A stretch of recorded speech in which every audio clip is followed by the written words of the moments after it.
बिस्मिल्लाहिर्रहमानिर्रहीम। आज का हमारा टॉपिक है hybridization of atomic orbitals. Dear student, मैं हूं आपकी इंस्ट्रक्टर डॉक्टर नाइला खालिद। सबसे पहले हाइब्रिडाइजेशन कौन सा फिनोमिना है?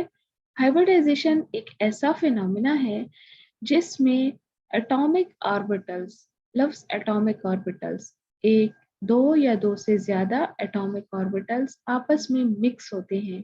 इस मिक्सिंग के फिनोमिना को हम हाइब्रिडाइजेशन कहते हैं।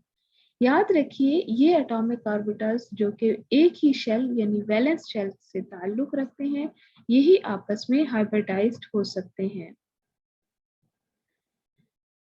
और जब ये आपस में मिक्स होते हैं तो इससे बनते हैं आइडेंटिकल ऑर्बिटल्स, जिनकी एनर्जी भी एक जैसी होती है और शेप भी एक जैसी होती है। पर्पस जो है वो क्या हो सकता है? वो ये हो सकता है कि इस हाइब्रिडाइजेशन से हमें पता चलता है कि बॉन्ड्स जो बनते हैं वो किस किस्म के बॉन्ड्स बनेंगे और उनकी अलाइनमेंट जो है वो क्या होगी। जैसे कि आप जानते हैं, नॉर्मली मॉलिक्यूल्स में या तो सिग्मा बॉन्ड होते हैं या पाई बॉन्ड होते हैं। ये मालूम हो सकता है अगर हमें पता हो कि उन एलिमेंट के अंदर, उन एटम के अंदर हाइब्रिडाइजेशन कौन सी है। डिफरेंट टाइप्स ऑफ बॉन्ड्स जो हैं वो उनकी डिफरेंट प्रॉपर्टीज होती हैं। जैसे कि पाई बॉन्ड की अपनी प्रॉपर्टीज होती हैं, सिग्मा बॉन्ड की अपनी प्रॉपर्टीज होती हैं।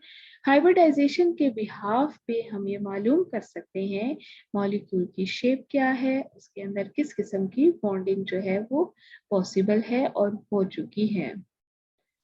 अब हम आते हैं कुछ फीचर्स इसके, यानी एक ऐसा फिनोमिना है जिसमें हाइब्रिड ऑर्बिटल्स जो हैं वो बनते हैं। एटॉमिक ऑर्बिटल्स के आपस में मिक्सिंग से जो ऑर्बिटल्स बनते हैं उनको हम हाइब्रिड ऑर्बिटल्स कहते हैं। याद रखिए, हाइब्रिड ऑर्बिटल्स की एनर्जी और शेप एक जैसी होती है, जबकि एटॉमिक ऑर्बिटल्स जो आपस में मिक्स हो रहे होते हैं, हो सकता है कि उनकी शेप में डिफरेंस हो। जैसे कि s और p ऑर्बिटल की शेप में डिफरेंस है, लेकिन जब s और p ऑर्बिटल्स आपस में मिक्स होते हैं तो उनकी एनर्जी और शेप एक जैसी होती है। और याद रखिए कि ये हाइब्रिडाइजेशन ऑफ एटॉमिक ऑर्बिटल उस वक्त पॉसिबल होती है जब उन एटॉमिक ऑर्बिटल्स का ताल्लुक वैलेंस शेल से हो और उनके दरमियान एनर्जी का डिफरेंस बहुत ही स्मॉल हो। और ये भी याद रखिए कि जितने एटॉमिक ऑर्बिटल्स आपस में हाइब्रिडाइज होते हैं उतने नंबर ऑफ हाइब्रिड ऑर्बिटल्स बनते हैं। और जितने ये जो हाइब्रिड ऑर्बिटल्स होते हैं उनकी एनर्जी और शेप सेम होती है। इसके अलावा ये बात याद रखिए कि जितने एटॉमिक ऑर्बिटल्स हैं, चाहे वो हाफ फिल्ड हो या कंप्लीटली फिल्ड हो, यानी उसमें अनपेयर इलेक्ट्रॉन हो या पेयर्ड इलेक्ट्रॉन हो, दोनों मिक्स हो सकते हैं, यानी हाइब्रिडाइजेशन में एक्टिव रोल प्ले कर सकते हैं। हाइब्रिड ऑर्बिटल्स जो हैं वो अपने पेरेंट एटॉमिक ऑर्बिटल से ज्यादा स्टेबल होते हैं, लोअर इन एनर्जी होते हैं। और टाइप ऑफ हाइब्रिडाइजेशन से हमें पता चलता है कि ओवरऑल मॉलिक्यूल की शेप क्या होगी।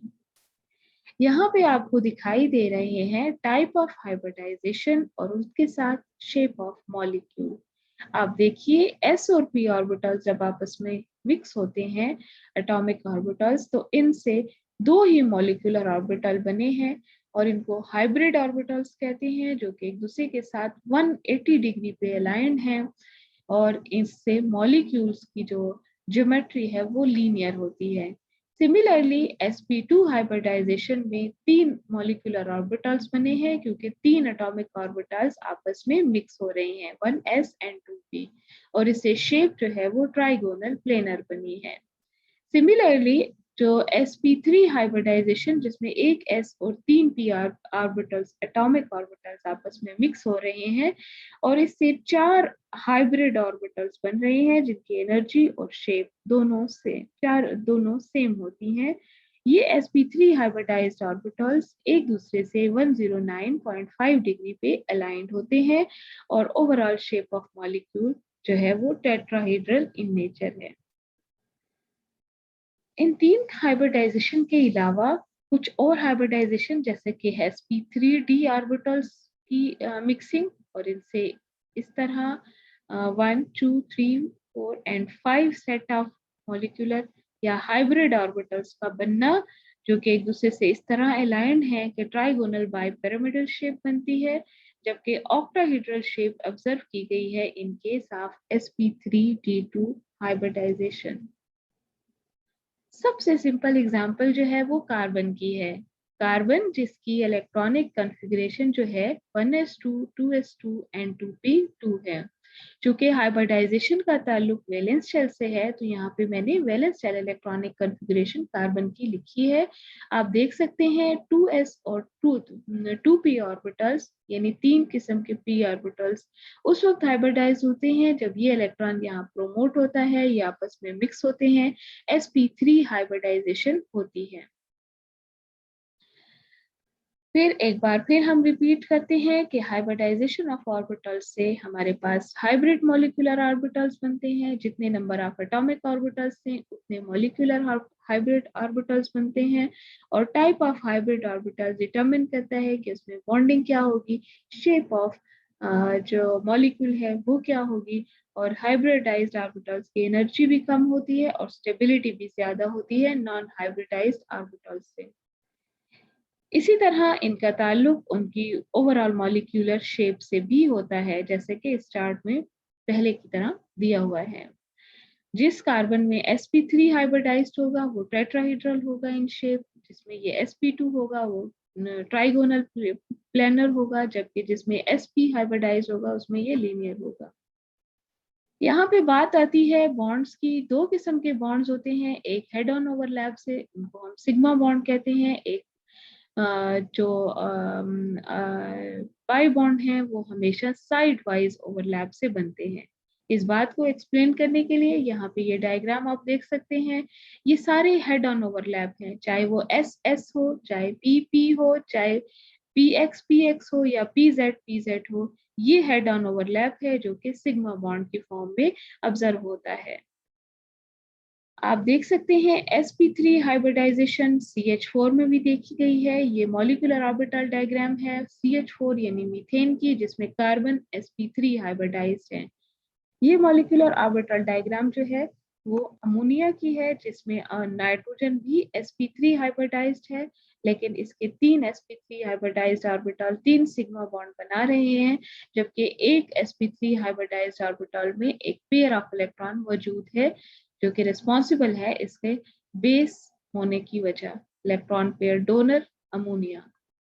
अब आप देख सकते हैं फॉर्मेशन ऑफ पाई बॉन्ड किस तरह, ऐसे ये इथीन का मॉलिक्यूल है जिसमें ऑलरेडी एक सिग्मा बॉन्ड कार्बन और कार्बन के दरमियान है, बॉन्डिंग डिस्टेंस है, लेकिन एक अनहाइब्रिडाइज्ड पी ऑर्बिटल जो कि कार्बन पे मौजूद है, क्योंकि ये तीन जो है ये हाइब्रिडाइज्ड है, जबकि ये जो है अनहाइब्रिडाइज्ड है और साइड वाइज ओवरलैप से पाई बॉन्ड बना रहा है। ये पाई बॉन्ड जो है कार्बन कार्बन डबल बॉन्ड यानी इथीन में ऑब्जर्व किया गया है। इनऑर्गेनिक मॉलिक्यूल में BCl3 में भी ये ऑब्जर्व किया गया है। sp2 हाइब्रिडाइजेशन यानी ये ट्राइगोनल स्ट्रक्चर जो है ये मॉलिक्यूलर ऑर्बिटल डायग्राम BCl3 की, जिसमें 3 मॉलिक्यूलर हाइब्रिड ऑर्बिटल्स एक दूसरे से प्लेन में ट्राइगोनल शेप में मौजूद हैं, और इस तरह हेड ऑन ओवरलैप से ये 3 क्लोरीन के साथ BCl3 मॉलिक्यूल जो है वो बना रहे हैं। अब हम आते हैं sp हाइब्रिडाइजेशन, जैसे कि एसिटाइलिन में कार्बन कार्बन ट्रिपल बॉन्ड में सिर्फ 2 हाइब्रिडाइज्ड ऑर्बिटल्स हैं, एक कार्बन पे, ये इस कार्बन का यहाँ पे, और इस कार्बन के ये 2, और लीनियर मॉलिक्यूल है, जबकि अनहाइब्रिडाइज्ड p ऑर्बिटल्स जो कि above and below the plane है, तो ये साइड वाइज ओवरलैप से 2 पाई बॉन्ड बना रहे हैं। सेम सिचुएशन कार्बन और नाइट्रोजन के दरमियान 2 पाई बॉन्ड्स की है हाइड्रोजन साइनाइड में। एक ही मॉलिक्यूल के अंदर आप देख सकते हैं हर एटम जो है वो डिफरेंट हाइब्रिडाइजेशन शो करता है, जैसे कि ये कार्बन sp3 हाइब्रिडाइज है, जबकि ये दोनों कार्बन sp हैं, और ये दोनों कार्बन जो है वो sp2 हैं, और ये भी sp2 हाइब्रिडाइज है। sp3d हाइब्रिडाइजेशन जो है वो ऑब्जर्व की गई है फॉस्फोरस में, PCl5 यानी फास्फोरस पेंटाक्लोराइड में ये ग्राउंड स्टेट इलेक्ट्रॉनिक कॉन्फ़िगरेशन है फास्फोरस की, ये इलेक्ट्रॉन प्रोमोट होता है, एक्साइटेड स्टेट इलेक्ट्रॉनिक कॉन्फ़िगरेशन है। ये s3p और d ऑर्बिटल्स मिक्स होते हैं, इससे ये हमारे पास 5 सेट ऑफ हाइब्रिड ऑर्बिटल्स बनते हैं जो इस तरह अलाइन होते हैं और ट्राइगोनल बाइपिरामिडल शेप देते हैं PCl5 को।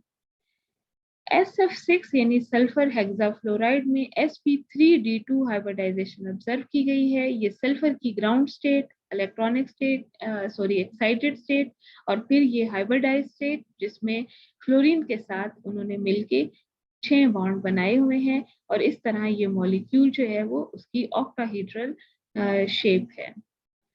ये लास्ट हाइब्रिडाइजेशन आप देख सकते हैं। आयोडीन में ये ग्राउंड स्टेट इलेक्ट्रॉनिक कॉन्फ़िगरेशन है और इसकी ये एक्साइटेड स्टेट इलेक्ट्रॉनिक कॉन्फ़िगरेशन है, जिससे ये पता चलता है इस वैलेंस शेल में 3 डी ऑर्बिटल्स, 3 पी ऑर्बिटल्स और एक एस ऑर्बिटल्स आपस में मिक्स होके हमें 7 सेट ऑफ हाइब्रिड ऑर्बिटल्स देते हैं जो इस तरह इस शेप में अलाइंड है और हर एक फ्लोरीन के साथ हेड ऑन ओवरलैप से ये मॉलिक्यूल जो है वो बना रहे हैं IF7 का मॉलिक्यूल। तो इसमें ये हाइब्रिडाइजेशन जो है वो sp3d3 हाइब्रिडाइजेशन है। So this is the end of the lecture today.